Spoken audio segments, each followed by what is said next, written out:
الله العلي العظيم حسبنا الله ونعم الوكيل نعم المولى ونعم النصير بسم الله الرحمن الرحيم الحمد لله رب العالمين والصلاة والسلام على أشرف الأنبياء والمرسلين رحمة للعالمين الرسول المسدد المصطفى الأمجد المحمود الأحمد أبي القاسم محمد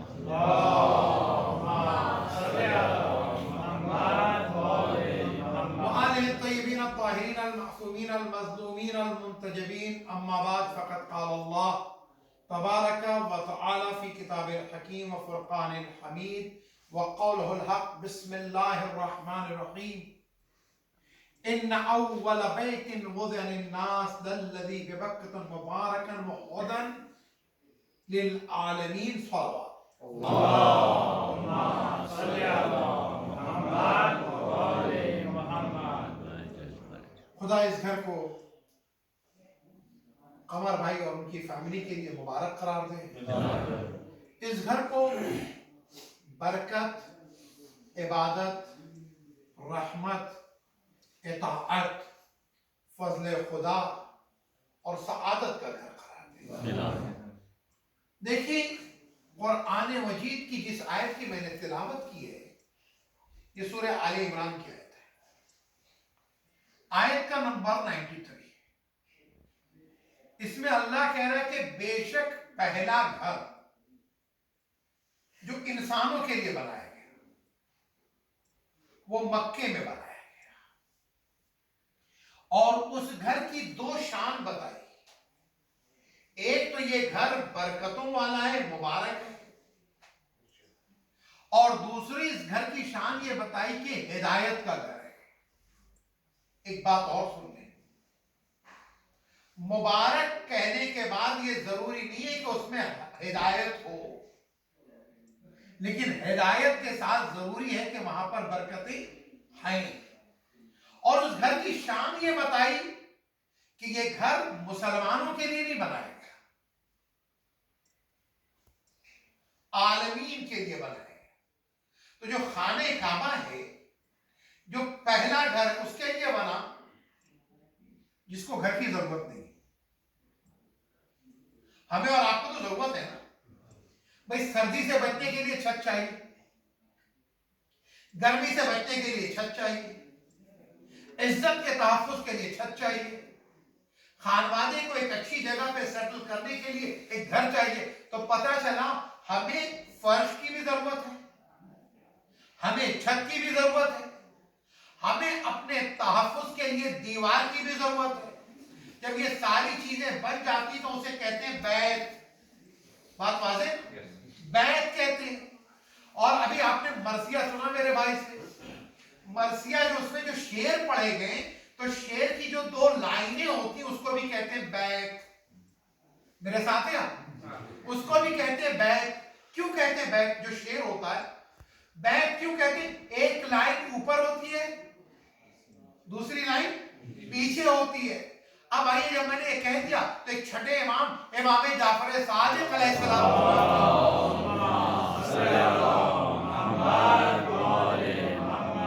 حدیث ہے جس میں آپ فرماتے ہیں کہ من انشدہ فینا بیتن، جو ہمارے لیے ایک شعر کہتا ہے، ایک بیت کہتا ہے، تو اللہ اس کے لیے جنت میں بیت بناتا ہے. یعنی ایک شعر کے اوپر جنت میں اس کے لیے گھر بن رہا ہے، عبادت بھی ہو، اطاعت بھی ہو، تقویٰ بھی ہو، معرفت بھی، ساری شرط کے ساتھ. لیکن پتہ چلا اگر گھر انسان کی ضرورت نہ ہوتا، گھر آخرت سے تعلق نہ رکھتا ہوتا، تو امام جنت میں گھر کا وعدہ کیوں کر رہے ہیں؟ توجہ، جنت میں گھر کا وعدہ بتا رہا ہے کہ تمہیں یہاں بھی گھر چاہیے، وہاں بھی گھر چاہیے، لیکن ہاں اگر یہاں کا گھر، توجہ رہے، یہاں کا گھر وہاں کے گھر سے محرومی کا سبب بن جائے تو وہ گھر ضروری ہے. لیکن اس کا مطلب یہ نہیں، کوشش کیا ہو کہ یہ گھر تو ہو لیکن آخرت کا گھر اس سے بہتر ہو، بلند تر ہو، نورانی تر ہو، کشادہ تر ہو. اور گھر آپ نے جب لیا کہاں رہتے تھے؟ جلوں. آتے آتے یہاں پہنچ گئے، کیوں؟ کہ بھئی اب امام بارگاہ قریب میں، بچوں کی ایجوکیشن. تو پتہ چلا گھر کے ساتھ ایک چیز کا خیال یہ کیا جاتا ہے کہ گھر وہاں لیا جائے کہ جہاں ہمارا اور بچوں کا دین بھی بچ جائے. تو گھر صرف جسم بنانے کے لیے بچانے کے لیے نہیں ہوتا, روح کو بھی بچانے کے لیے ہوتا ہے. تو اب آپ نے اس کے قریب لیا تو آخرت میں جنت میں گھر تو ہیں سب کے جو مومن ہے, لیکن اس میں بھی کون کتنا اہل بیت سے قریب ہوگا اس کے بھی وعدے کیے گئے. اب اذان کے بعد ایک دعا پڑھتے اللہم اجر, کسی کو یاد ہے؟ قلبی بارو ویشی قارو, اس کے بعد وجعل آخر میں عند قبر نبی کا, پروردگارہ ہمارا جو گھر ہے, ہمارا جو جوار ہے, نبی کی قبر کے قریب کر دے. تو پتہ چلا ان سے قریب رہنا ہے. آخرت کے لیے ایک اور حدیث بیان کرتا ہوا چلوں, رسول خدا صلی اللہ علیہ وآلہ وسلم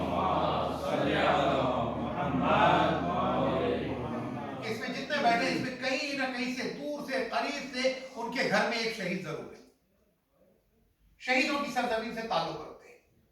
شہادت خود ایک افتخار ہے نا, تو جب آپ شہیدوں کی سرزمین سے تعلق رکھتے ہیں تو ایک جملہ میں کہوں رسول کی حدیث کا, رسول ہے, مسجد نبوی ہے, تقریر کر رہے ہیں, خطبہ دے رہے ہیں, ایک مرتبہ کہتے ہیں کہ جس طرح سے میری یہ دو انگلیاں, گھر کی بات کر رہا تھا, اب میں جنت کے گھر کو بتا رہا ہوں کہ جس طرح سے یہ میری دو انگلیاں ہیں, یہ نہیں کہا ہے, یہ اور یہ کہا ہے, قریب ترین ہے نا, یہ نہیں کہا کہ یہ اور یہ دور ہو گئی نا, یہ دو انگلیاں کہ جس طرح سے یہ دو انگلیاں ایک دوسرے سے جڑی ہیں, میں وعدہ کرتا ہوں کہ جو کسی یتیم کا خیال کرے گا وہ جنت میں میرا اتنا قریبی ہوگا.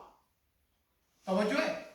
تو پتہ چلا جنت میں گھر تو ملے لیکن جوار اہل بیت میں ملے. اب آپ کی سمجھ میں آیا, ہمارے جب دعا کرتے کسی مرحوم کے لیے تو اس میں دعا یہ بھی کرتے پروردگارہ درجات بلند کر, جوار اہل بیت میں جگہ دے. جوار کا مطلب کیا ہے؟ ان کے قریب کر دے. جوار کیا ہے؟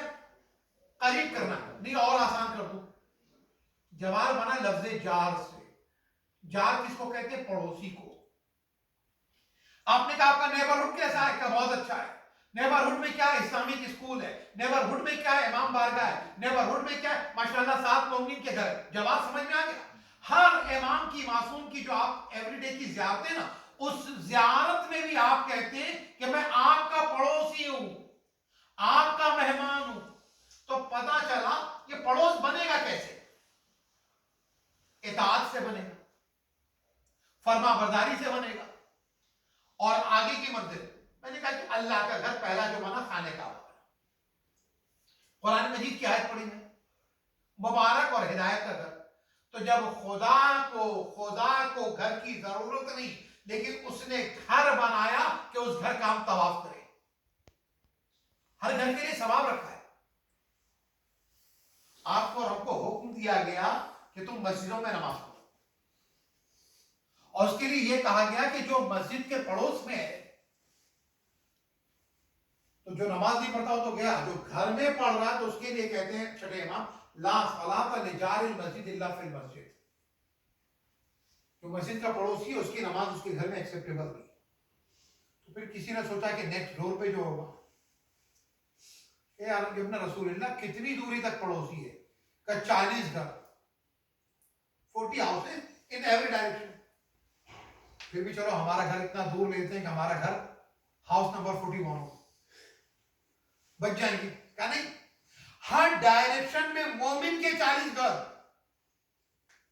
تو شاید آپ جیرام تک بھی چلے جائیں گے تو نہیں بچ پائیں.